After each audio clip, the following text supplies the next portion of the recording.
रात के अंधेरे में अपने मुंह में एक नक्शा दबाए और पीठ पर अपने बेटे को लेकर रुमझुम शेरनी तेजी से भाग रही थी, क्योंकि रंगा बाघ अपने खूंखार सिपाहियों के साथ रुमझुम शेरनी का पीछा कर रहा था। तभी रुमझुम को अपने सामने से एक जवान शेर आता हुआ दिखाई दिया, जो लकड़ियों का एक गट्ठर बैलगाड़ी में रखकर आ रहा था। तभी रुमझुम शेरनी उसके पास गई।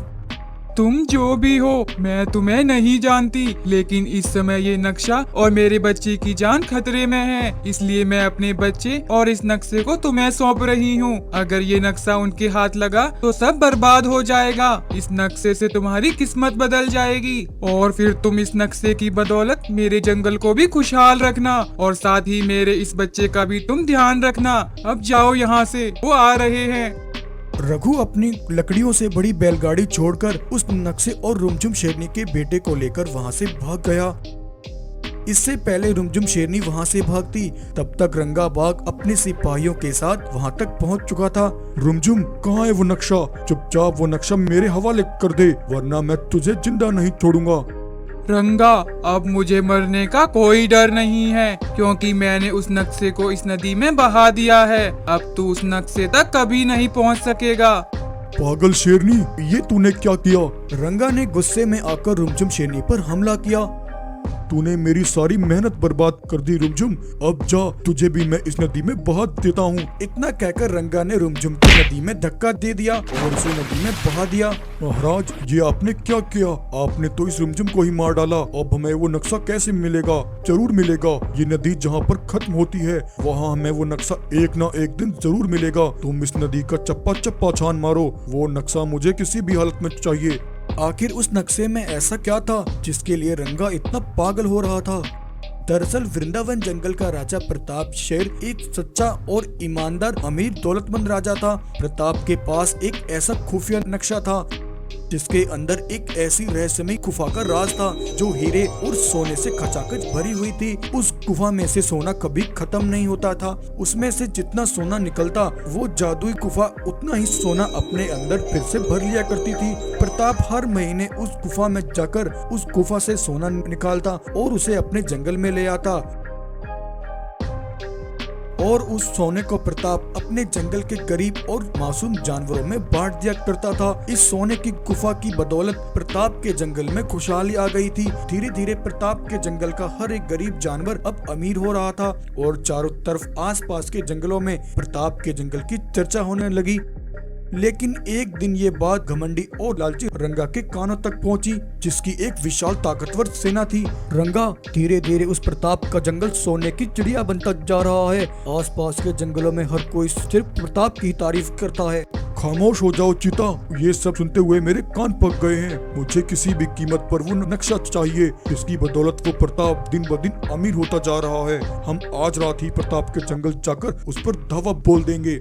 ऐसा कहकर रंगा बाघ आधी रात में अपने कुछ सिपाहियों को लेकर वृंदावन जंगल में आया। लेकिन एक गाय ने रंगा को अपनी बड़ी सेना के साथ प्रताप की गुफा की ओर जाते हुए देख लिया।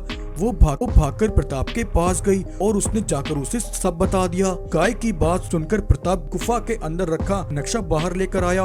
रुमझुम, रंगा अपनी पूरी तैयारी के साथ आया है। तुम इस नक्शे को लेकर यहाँ से चली जाओ और हमारे बेटे का भी ख्याल रखना। तब तक मैं इस रंगा को रोकने की कोशिश करता हूँ। तब रुमझुम शेरनी उस नक्शे और अपने बेटे को लेकर वहाँ से निकल जाती है। लेकिन रुमझुम को भागते हुए रंगा देख लेता है। सिपाहियों, रुमझुम शेरनी नक्शा लेकर भाग रही है। तुम में से कुछ सिपाही उसके पीछे जाओ। रंगा अपने कुछ सिपाहियों को रुमझुम के पीछे भेज देता है और वो प्रताप के पास जाकर उस पर वार करता है और प्रताप को वहीं जान से मार देता है। प्रताप को मारकर रंगा उस नक्शे को पाने के लिए अपने सिपाहियों के साथ मिलकर रुमझुम का पीछा करता है।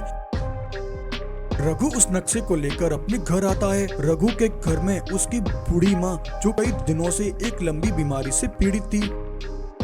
बेटा, लगता है ये बीमारी तो मेरी जान लेकर ही रहेगी। तुम खामखा अपनी जवानी मेरी सेवा में बर्बाद कर रहे हो। अच्छा होगा तुम मुझे छोड़कर यहाँ से कहीं दूर चले जाओ और अपनी जिंदगी की एक नई शुरुआत करो। नहीं माँ, ये तुम क्या कह रही हो? मैं अच्छे से अच्छे अस्पताल में तुम्हारा इलाज कराऊंगा।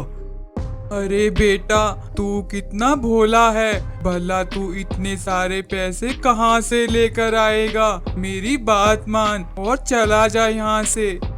तब अपनी माँ की ये बात सुनकर रघु को रुमझुम शेरनी का दिया हुआ वो नक्शा याद आया। रघु उस नक्शे को लेकर नक्शे को देखते हुए रघु उस गुफा तक पहुंचा।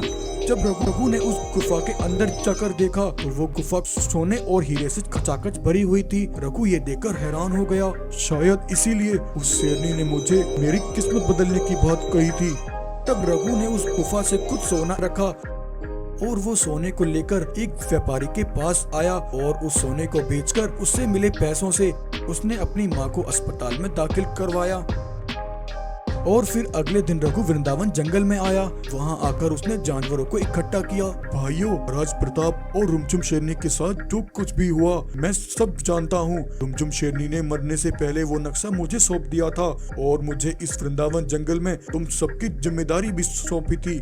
इसका मतलब रघु, तुम उस सोने की गुफा के बारे में जानते हो।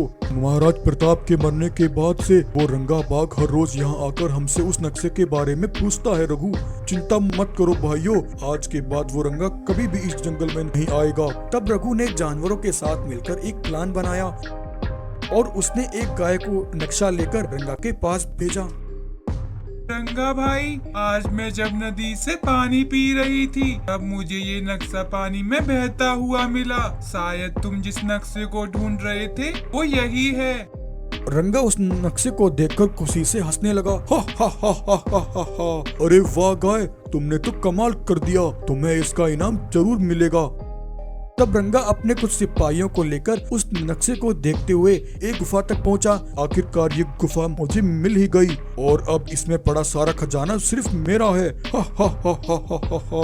ये कहकर रंगा गुफा के अंदर गया, लेकिन गुफा के अंदर जाकर उसने देखा कि वहाँ सोने का तो कोई नामो निशान नहीं था। वहाँ सिर्फ पत्थरों के छोटे छोटे टुकड़े पड़े थे। सिपाहियों के साथ मिलकर रुमझुम का पीछा करता है जिसे रुमझुम शेरनी ने हुआ है। सिपाहियों, उस गाय ने हमारे साथ धोखा किया है। दरअसल गाय ने जो रंगा को नक्शा दिया वो नक्शा नकली था। इससे पहले रंगा अपने सिपाहियों के साथ गुफा से बाहर निकलता, रघु ने जानवरों के साथ मिलकर उस गुफा का मुंह एक बड़े पत्थर से बंद कर दिया और इस तरह रंगा अपने सिपाहियों के साथ हमेशा के लिए उस गुफा में कैद हो गया।